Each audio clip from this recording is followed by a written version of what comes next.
First and foremost, I can't sit here and pretend like I know everyone's exact reasons for wanting to switch over to a new country. I can only tell you from my point of view of being an athlete myself, what are some of the reasons that might lead to people wanting to switch to a different country from the country that they originally competed for, where they were most likely born and raised and did sports for the first time. Recently, there's been a lot of reports about athletes from certain countries switching over to Turkey. That's one country that we can talk about. Switching allegiance isn't a new thing. People have been doing it for years, over 50 years now. And up until a couple of years ago, there wasn't any type of process to stop this from happening and how athletes should go about doing it. But World Athletics did come out with a certain process that makes it significantly harder for athletes to switch from one country to the next. Two big things I want to point out that's going to be relevant to this video is going to be A, athletes have to wait 3 years minimum before they can compete for that new country after the approval have been processed. And also, athletes can't switch because of financial gain. They can't be offered money to switch because, we can see all the problems with that, right? I say that last tidbit because a lot of people are under the impression that athletes are switching over to a new country because they're being paid a significant amount or because there's money to be made once switched over to that country. And I want to say, based on the World Athletics process, this can't be the case. At least it can't be said out loud.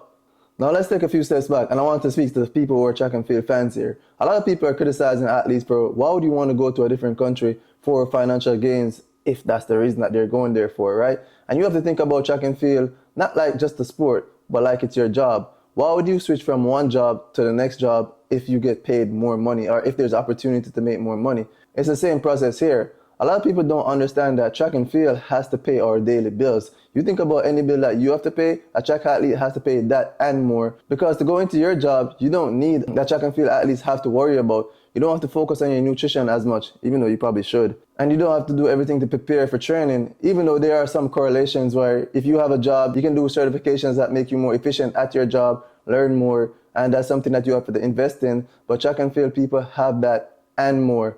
With doing the sport, it comes overhead. You have to pay your coach, you have to pay your trainer, you have to pay a nutritionist, all of these costs. And track and field already is a sport that people know there's not a lot of money being generated. You see some of the people at the top like Usain Bolt, Sidney McLaughlin, Noah Lyles, they have all the resources and they're not affected by a lot of these costs because, they continue to win. Kudos to them. Congratulations, they've earned that. But for the middle class of the sport, even people who are winning Olympic gold medals, a lot of them aren't in a position that you think they are financially just because they won a medal. It's not like you win an Olympic gold medal and then boom, you're a millionaire.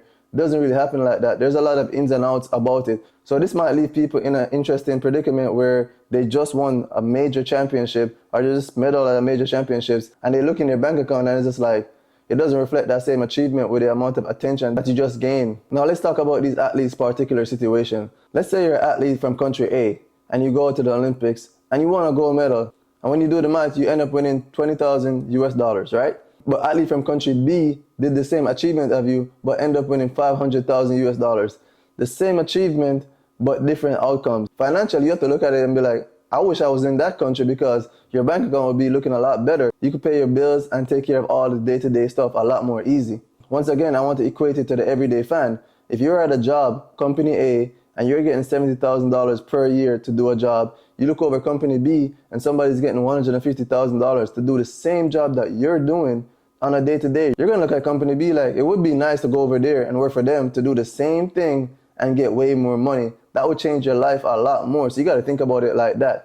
I know the nuances can be a little bit different because somehow people think that you should be loyal to your country but not loyal to your company, even though both of them have the ability to pay you. And you switching over to compete for a different company does not take away what you have with your country. You're still born and raised there. You still have family there. You still adhere to the culture of your country, but still, there's decisions to be made. Once again, disclaimer, I'm not saying that anybody is switching over to a new country because of financial gain. I'm just saying that it is something to consider if you're looking at it from a holistic standpoint. Now let's get down to it. Are these athletes going to eventually switch over to the new country, Turkey, and compete for them? That's still left to be said. I think a lot of this news is premature. I think it came out way too early, considering that the World Athletics has this rule where you're going to have to wait 3 years after being approved. And the approval process is a lengthy one, as I've seen it being taking place before, because both countries, including Jamaica or Nigeria, would have to approve this transfer being made. So the athletes who are disgruntled with their own federation would need that federation to make the move, unless they try to go above their head by going to court or something.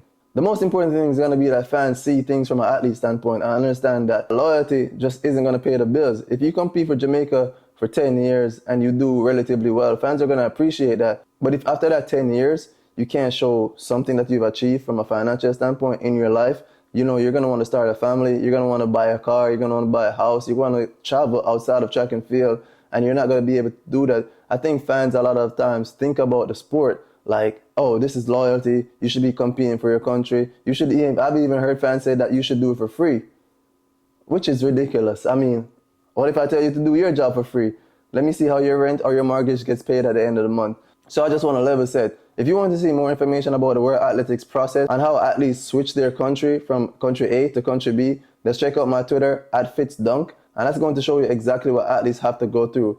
Because I have an inkling that a lot of these athletes that we're talking about right now will not be representing said country in a number of years, just because of how long it would take, how premature the news was, and how rushed it was. I think a lot of emotions were affected, but I want people to understand why those conversations are being had. And I want the federations from country A, the original countries, to look within themselves and thinking, why would my athlete want to leave and compete for a different country? I promise you, every athlete wants to compete for their home country, but a lot of countries are more financially beneficial than others.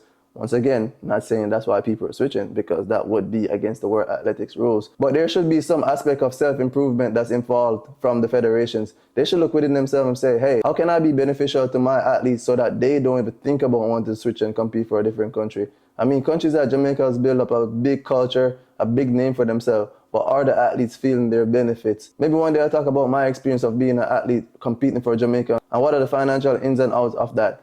For now, let me know how you feel about people switching. Do you think people should choose the loyalty and take less money and compete for their country? Or you think they should look outside and see if there's more financial benefits outside of their original country? Let me know down in the comments.